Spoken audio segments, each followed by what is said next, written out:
Hello, my name is Lisa Marie Rochford, and today I'm going to talk to you about the elderly as caregivers.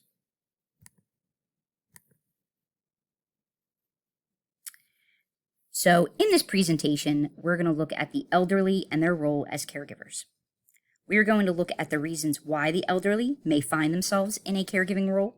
We will also look at the effects of this role change, both positive and negative. We can see the concerns and commonly used coping mechanisms. We will also look at the law and how the government, as well as private groups, are attempting to deal with this issue. We will look at the social work approaches and theories commonly used when assessing this population. Lastly, we will look at the resources available to these clients. The sandwich generation. This new generation is attributed as being the first generation to have both their elderly parents and their children that they have to care for. With people living longer and longer, this generation is now becoming the elderly, and life expectancy is higher than it's ever been. Why should we pay attention? With the elderly population growing, grandparents acting as caregivers for young children will become more and more prevalent. This group has many needs and needs support. Here in the U.S., 3.9 million grandparents are caregivers for their children, for grandchildren. Estimated 954,000 grandparents are raising their grandchildren with no parent in the home. This is a 15.8% increase just in the 5 years between 2000 and 2005, which shows how dramatically these numbers are increasing. Some factors to consider that may lead to this issue: crisis, disruption to the family unit, alcohol and drug issues. Studies have looked at how the crack cocaine epidemic of the 1980s have impacted this, as well as the current opioid crisis and methamphetamines and what that will do to these numbers. There's health issues, HIV, AIDS, incarceration. There's an increase in the incarceration rate of women, financial stress, child maltreatment, death, mental illness, teen pregnancy, divorce, and situations where the child and parent move in with a grandparent. This makes the grandparent a co-parent, which still requires resources. Some of the demographics.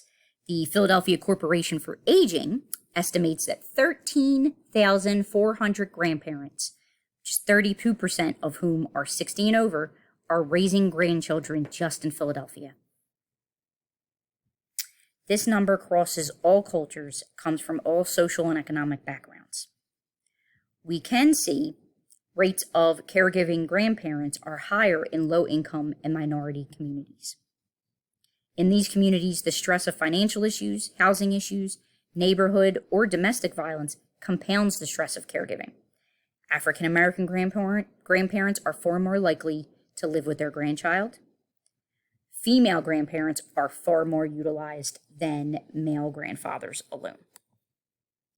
What are some of the effects to our clients?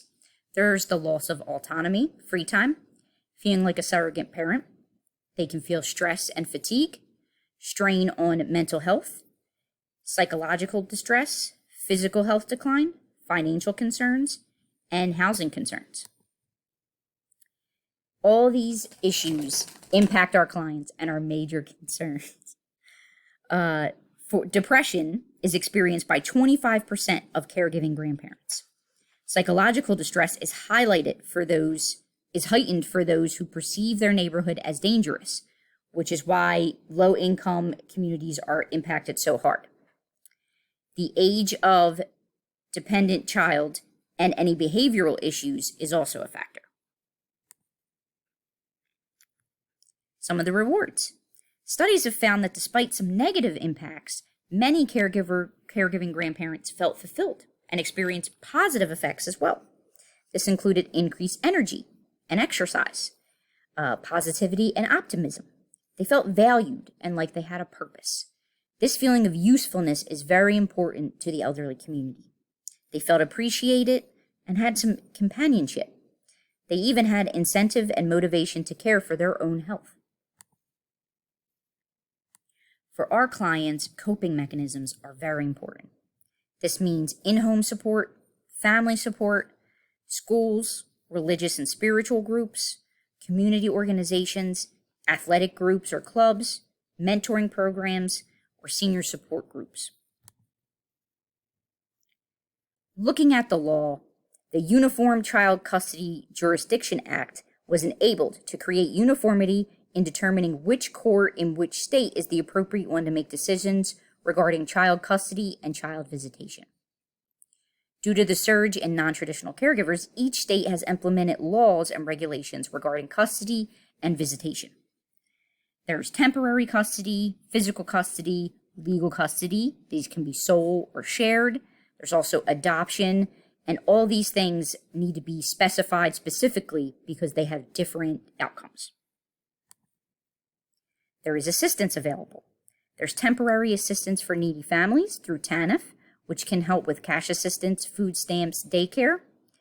Medicaid, which is a need-based health coverage. If parents are unable to care for the child, grandparents can get paid as foster care providers by a Children and Youth Service agency. CYD will need to stay in the child's life and have regular visits. They will also have legal say in decisions. The only way to stop children and youth involvement is to get permanent custody or adopt, but this will stop any financial help. There's mortgage or rental assistance. Many programs and assistance are available to the elderly from state and local agencies. We need to keep in mind that if a grandparent requires extensive help, a wheelchair, medications, in-home care, they may be concerned that this fact will be used against them as a caregiver and that the child will be taken away. Some approaches which are used by social workers. These are common theories and views which are looked at when studying this issue. The life course theory. This highlights the importance of time and what stage of life a person is in when events happen and how that impacts them and their personal and family roles. Person and environment. This looks at the elderly as a whole person and how they are affected by the people and society around them. They're strengths-based. A look at the client through the perspective of what they have and can achieve. This is especially important with the elderly population, as the client has a lifetime of resources and coping skills, which can be assets if utilized properly. Personal control theory. Emotional and mental issues are not a result of one's actual surroundings, but on one's perceived ability to control over the environment.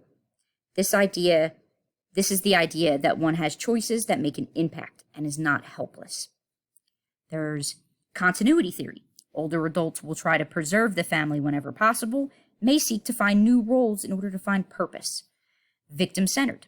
There's a tendency for studies to focus on the negative effects and the stressful nature of this issue. There's a tendency to view caregiving as a burden. Caregiver burden model. This was started as a framework to understand the effects on caregivers due to the burden of providing full time for the elderly. These studies have been utilized to look at issues facing caregivers. This model was adapted to look at elderly caregivers who are now caring for grandchildren. It should be noted that this model was not changed between the demographics and may need to be amended. The National Association of Social Workers has a code of ethics. This is a professional code of conduct and guidelines regarding our responsibility to our clients, our coworkers, ourselves, and the greater society. Some of these really important issues are like dignity and worth of a person. This is important to see elderly clients who they are and honor their right to pride and self-determination. We have an obligation to be at service to our clients. We must never forget that at the heart of any helping relationship is exactly that, a relationship. We have a responsibility to our clients and society as a whole to advocate for justice everywhere possible. We have a responsibility to be honest and reliable and uphold professional ethics. We also have a responsibility to strive to be trained and knowledgeable for our clients. So what can we do? On a macro level, we can support agency groups seeking resources and offering support to grandparents raising grandchildren. We can support elderly advocacy groups and ask our elected officials to support elderly needs. We can encourage more elderly and grandparent involvement in local groups and communities. The first step towards this demographic being heard is breaking down the intergenerational stigma and promote more inclusion. On a meso level, we as workers can stay knowledgeable about issues that are facing our clients. We can have a collection of available resources, programs, and services. Helpguide.org, USA.gov, and National Community Reinvestment Coalition all have help guides that can help grandparents to find resources. There are grandparent groups which are sponsored by the AARP. These sessions can be virtual, but if there are no groups in your area and you see a need, you can help start a local group. Talking to others in similar situations can help manage the feelings of stress, anger, guilt, and exhaustion that may come with this new life role. On a micro level, support is key. Helping the grandparent find or reach out to extended family, community groups, clubs may offer support. Help the client make a plan. What will they do if they have an injury, require a hospital stay? They need a support system ready and to be ready with appropriate respite options. Listen to your individual client for what they need. Do they need after-school help or summer programs for their client? Do they know about free access to events and museums? Do they need transportation to activities? There are programs that can aid the child and grandparent. Even the smallest help can alleviate a lot of stress. There are a lot of groups that have available help. Generations United, Casey Family Programs, the Administration for Community Living. These are advocacy groups that are nationwide. The Grand Voices Network under Generations United is a national group of grandparents and elderly caregivers who advocate for programs and policies. Their goal is to inform policies and practices informing grand families and help reveal family strengths, needs, and service gaps. The AARP is a popular known national group which provides information, resources, and advocacy for all issues facing the elderly community. Some policies that we can look at.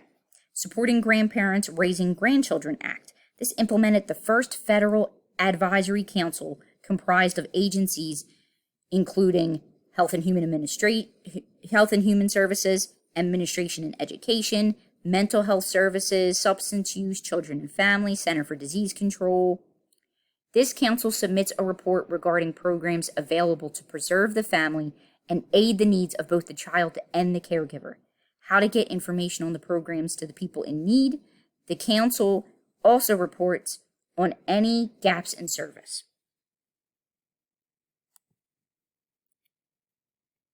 Family First Prevention Services Act. This act provides federal funds under TANF to support programs which may support families and keep children out of foster care. This includes programs and services for grandparents to support them as caregivers. Reducing Barriers for Relative Foster Act. This provides standards and streamlines the process for family members like grandparents to get custody of children and be eligible for financial benefits. Some final thoughts. Some questions that you can start to think about are, how would you advocate for this group on a macro or meso level? Consider the people in your own life. Do you know any elderly caregivers? Do you know anyone who was raised by their grandparent, either full-time or while the parent was at work? Let's say you have a client who is 70 years old. She's physically fit, but overwhelmed at having to care for her 2 grandchildren, ages 5 and 9. What resources would you offer her? Thank you for taking a look with me today at this issue that's impacting the elderly community and a lot of our clients.